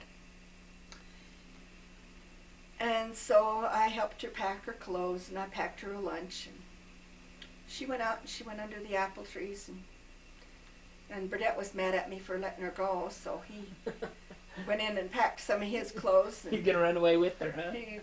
He was going to run away with her too, and I said, but you have to stay on our property. It's all right if you run away, but you just have to stay on our property. So they went out there and they played, and they had their lunch out there. Then in the afternoon it started to rain. Pretty soon they were both back in the house and everything was fine. When Corinne was 18 months old, one day when we were irrigating, Terry wanted her to go outside and play with him. Well, Terry was 4, and I figured he was old enough to go out and play and not get in the water. But Corinne, I didn't want to let her go, and he said, oh, please, Mother, I'll watch her. I'll take good care of her. I said, okay, but I don't want her to get into the water, or you're in very bad trouble. So he took her out, and they went over to the neighbors, and I seen him go over to the neighbors, and I thought, oh, good, I won't have to worry about him getting in the water. Well, what I didn't know was that the neighbor was going to go to town, and so she sent the kids back home. Well, instead of coming home, they went up on the ditch bank and were playing on the ditch bank. And Alvin worked in Shelley, and when he came home, he said he just about drove into Blackfoot to get a tire that we had at OK Rubber Welders to be fixed. But something told him go home. So he went home, and he said when he came up over the bridge, not too far from where our house was, he could see Terry down playing on the ditch bank, but he couldn't see Corinne. And I looked out just in time to see Terry meander up to the pickup, and I seen Alvin talking to him, and then I seen Alvin run and jump. He just cleared that electric fence that was around the ditch. What he had asked Terry was, where's sister? Oh, she fell in the water. Mama got her in the house then? No, Daddy, she's down there in the water. When I come out, he had her breathing, and her little face was just as red as red. She had fallen in the canal? She had fallen in the ditch. If she would have stood up, it would have been probably up to her waist. But she was laying down in the ditch. She probably couldn't get up, huh? Well, I don't think that children have the presence of mind to get up at that age, to stand up. Anyway, her lungs had not opened back up to let the water in. It was cold. It was in the fall. She had a little... It was cold enough that the kids had to wear jackets and hats.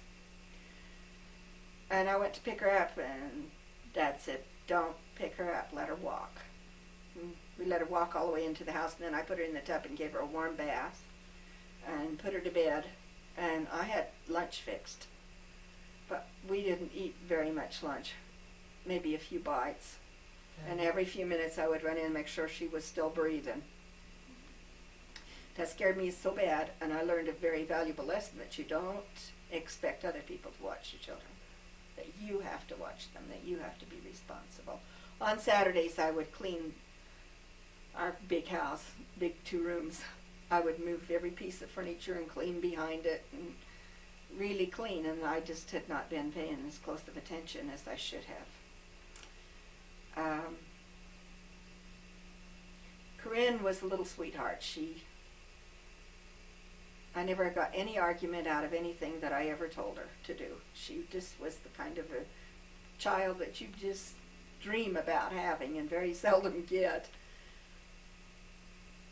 I can't remember of any fights that we had all the way through school up until she was in high school. And then the only fight that we had was her wanting to wear her hair straight down her face. Just straighter than strings and always hanging in her eyes. And she was always a-flipping her head. I was afraid she's going to throw her neck out of place. But if I would have been older then, I wouldn't have even paid any attention to that because that was really minor. When we told her that she couldn't date until she was 16, she would just tell the boys that wanted to take her out she couldn't date till she was 16. There was one boy that came over to do homework with her every night because they were taking a pre-college class. And she would tell him, I can't date till I'm 16. She was just really good. What more can I say? And then there was Burdett. He was really cute. Everything that Dad did, he would want to do. Dad had a welding shop that actually it was just a big shed out in our front yard. Well, when he would weld, the kids would have to go away where they couldn't see the lights.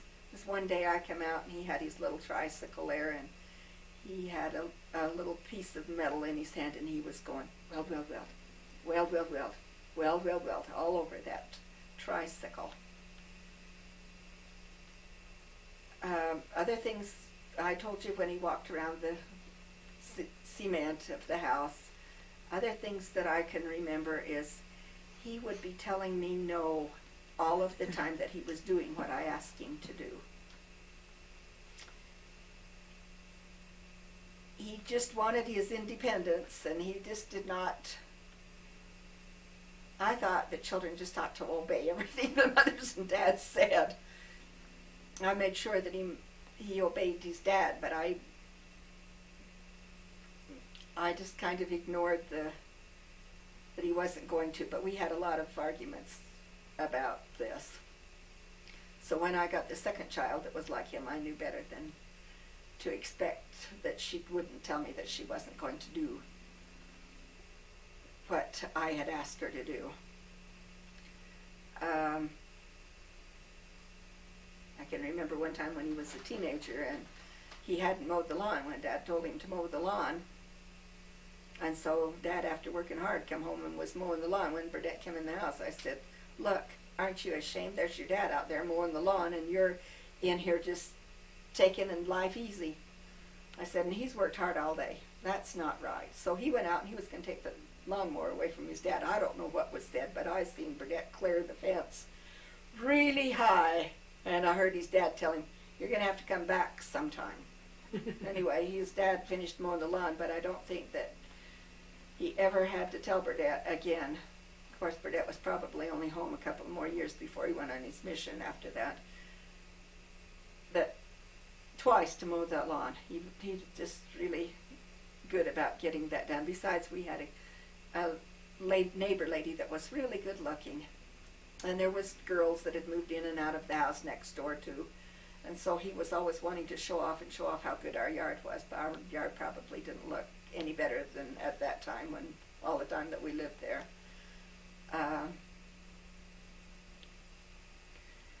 Clarice loved animals and animals loved her. We had a dog and a cat when we lived in Groveland. And that dog did not like small children. She had never been around small children. She was a German Shepherd. Her name was Queenie. But she loved Clarice. And we had a cat named Mitzi. And Clarice loved that cat. That cat had kittens. And she found the kittens when they were just not very old. And she come screaming into the house this one day, Mitzi, bite me, Mitzi, bite me. And she had great big scratch marks all up and down her arms where the cat had scratched her because she had tried to get her kittens. but the cat moved her kittens, and so she moved them under the house, so we couldn't run the dryer because we had the dryer vented under the house until the kittens grew up. We had quite a few kittens, and we got rid of all but one of them, and his name was Snoopy, and he was the snoopiest cat and not really smart. One day he climbed the telephone pole. We were just getting ready to go to Idaho Falls, and we had left the kids there. We was going to leave because Grandma and Grandpa weren't out there, but we had to be in Idaho Falls at a certain time. I can't remember why, but Grandma and Grandpa come out, and just before we walked out the door, the lights all went out. The cat had gone up the light pole and hot wired himself. He tried to get a bird, and he had hot wired himself, and that had knocked our lights out. So it was a good thing that we didn't leave any earlier. Grandma come out and watched the kids for me quite often. She'd come out and watch the kids when I would go over to get the pictures taken, but just for a little. Brunson? Yeah, just for a little while. And she watched the smaller children when before Terry was old enough to babysit. She watched the children when we would go buy groceries. And we went out once a year for the first 6 years we were married, and that was on our wedding anniversary. And we usually went out and had Chinese food, except for the one time when, well, I guess it was my birthday that she fixed a birthday party in there for us. But most of the time we just went out together just once a year because we didn't have any money. We had all homemade bread for the first 6 years that we were married. I didn't buy a loaf of bread because we didn't have very much money. Were you done talking When- about Clarice? And Clarice would go to church with me, and she would just sit there with her. If I folded my arms, she would fold her arms. If I crossed my legs, she would cross her legs. She would just do everything that I would do. She was just a little follower. She was just a little sweetheart.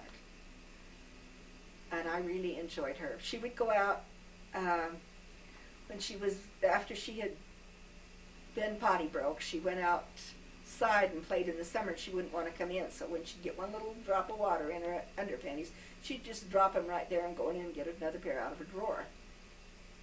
Then come wash day, I had to walk all over the acre and a fourth of ground and find all of the underpanties because there wasn't any in the wash.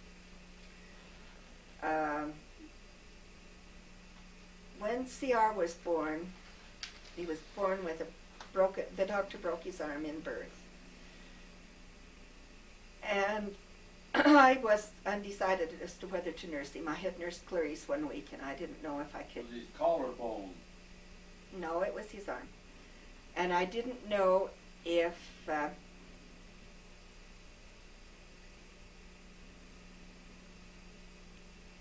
wanted to nurse him or not. But when they broke his arm, that made up my mind that I wasn't going to nurse him because they told me if I let his arm drop back, that they would have to re-break it. Well, they had to re-break it anyway. I just lay there and just look at him. I wouldn't want to. He was the most beautiful baby. He had such beautiful complexion. I wouldn't want to take any chances on him having to reset his arm. But the nurses walked up and down the hall with him when he bawled anyway. And when after I'd been in there 5 days, then they decided to keep him 2 days longer because they had x-rayed his arm and they had to put it in a cast then, and they had to re-break his arm. And that was just really painful to me. I could hear him really cry. And I had nightmares over this arm. He stayed 2 days longer in the hospital. I went shopping when I got home, and everybody asked me what I was doing out, but I felt great.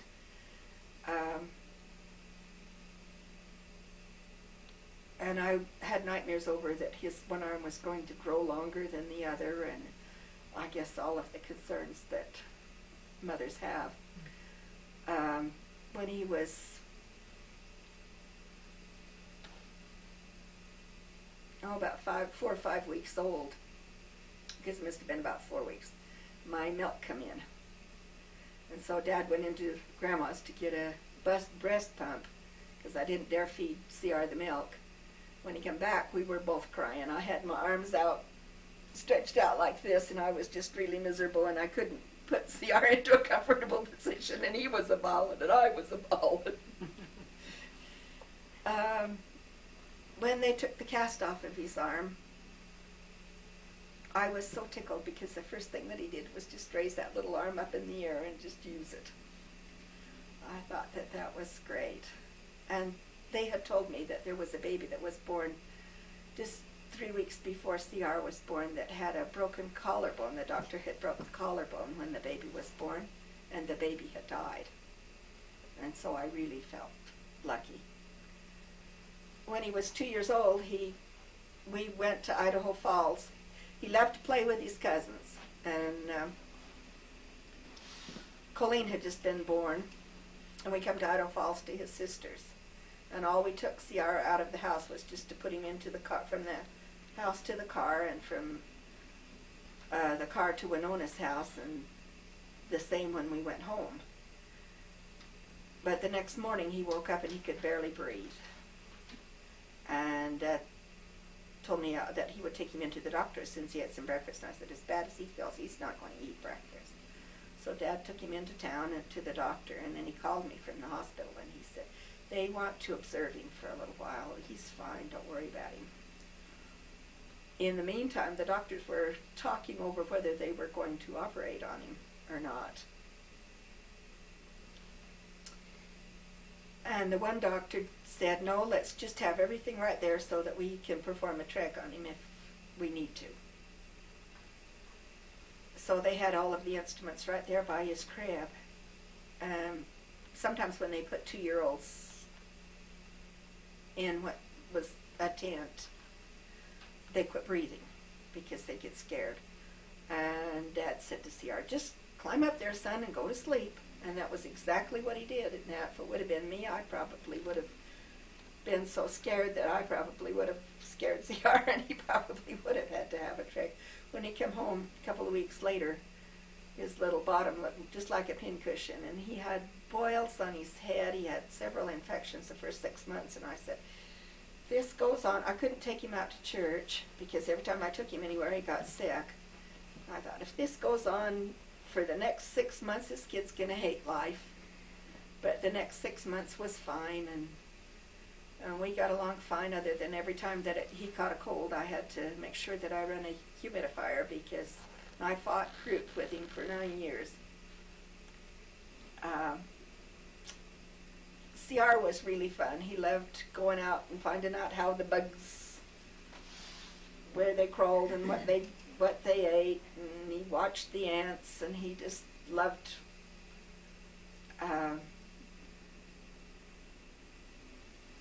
animals and birds, and loved fishing and hunting, and loved to go into Grandpa's.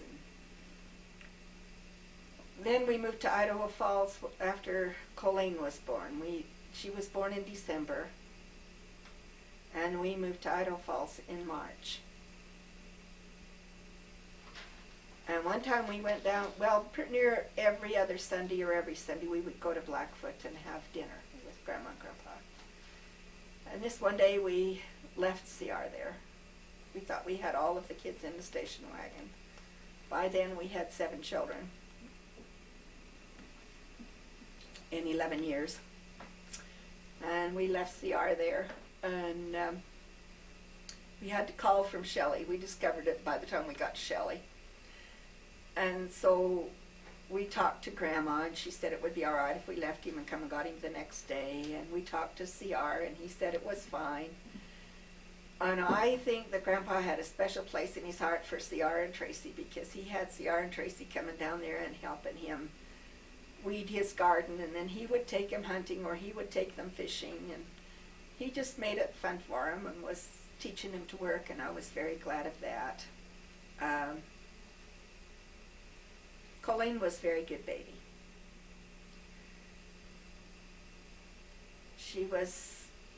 I was able to nurse her for a year, and she really did good. The year that we had Celia, we had a flood out in Ammon. Celia was probably one of my easiest births. when she was a year old, I knew that there was something wrong, that she was not walking like she should. Her heels were just as wide as they could be when she would walk barefooted, and the tops of her toes would be black. And she could not walk the length of the hallway without falling down. So I took her to a doctor, and he said, oh, she just got flat feet. I took her to another specialist, and he said that he didn't know what her problem was, but the main ligament in her leg was really tight. Anyway, we had her in braces and did exercises for probably 6 or 7 years, maybe even 8. I don't remember when she quit wearing braces. Celia was a lot of fun and loved to play with Colleen. She felt bad because she couldn't do the things that Colleen could do, and Colleen was more of a tomboy than CR was. They were always good kids, and I always had a babysitter. If Terry or Corinne couldn't babysit, well, then Burdette babysat, or Clarice. Celia wanted us to have another baby. We told her no, that we was through, but we weren't. We had a little bonus, Christopher. And if he would have been my first one, I would have had 2, because I don't believe in raising one alone. He was smarter than his mother. He could manipulate me.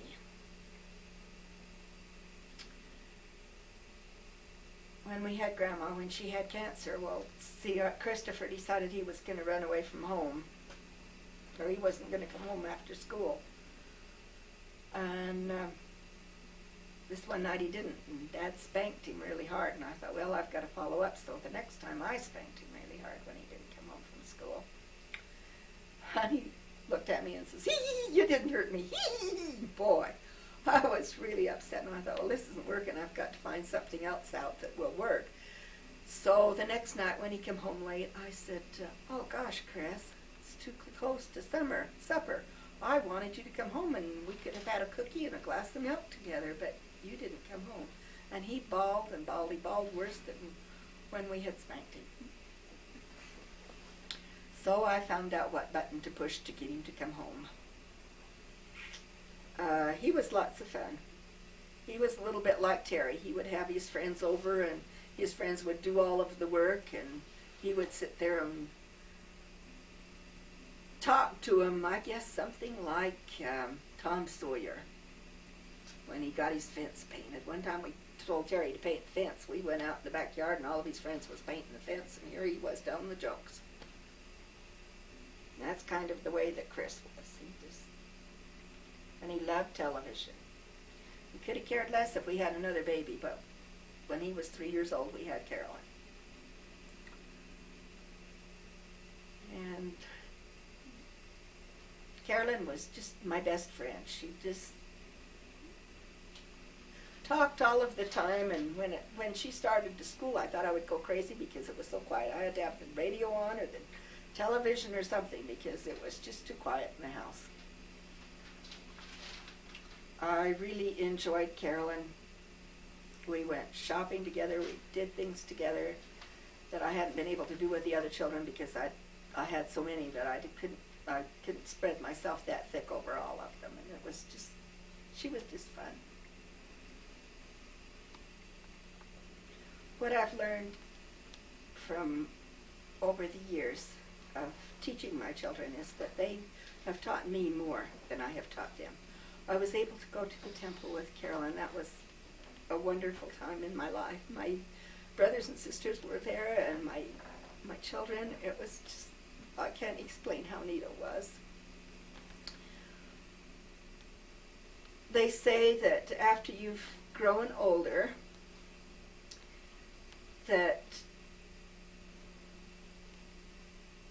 and unemployed, then you become educated. And I believe this. I believe that the best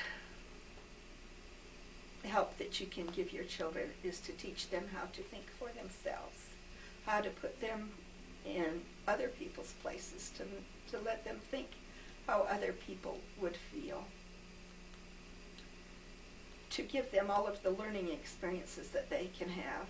Let them make a few mistakes along the way so that they learn through their mistakes to be better people. I think sometimes if a child isn't able to think things out, they just put all caution to the wind and just dive in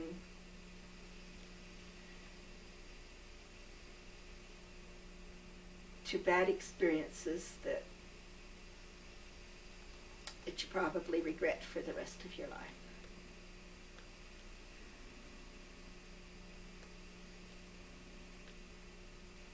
If I had any advice to give my children and my grandchildren, it would be to learn to love and to learn to accept. To be kind to everyone, to treat everyone like you would like to be treated.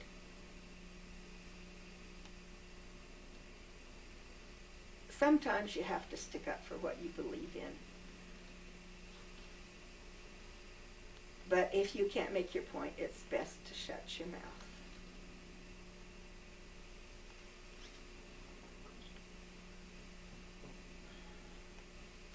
I have been very blessed in having a husband that has helped me to grow up.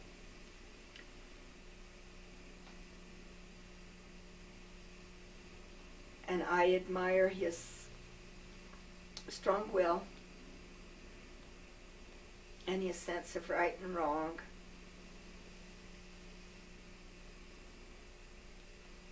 When my father when I do something wrong, my father would just harp and harp and harp on that thing that I did wrong until I would do something else wrong. And sometimes I would do something wrong just so he would quit harping on the thing before. I think after what you have said, you've said. I think that should end it right there. I love my children and my family and my husband probably more than life itself. And I hope that I have said something that will help you to decide the way that you want to go and what to do. Always keep in mind the person that you go with is going to be the mother or the father of your children.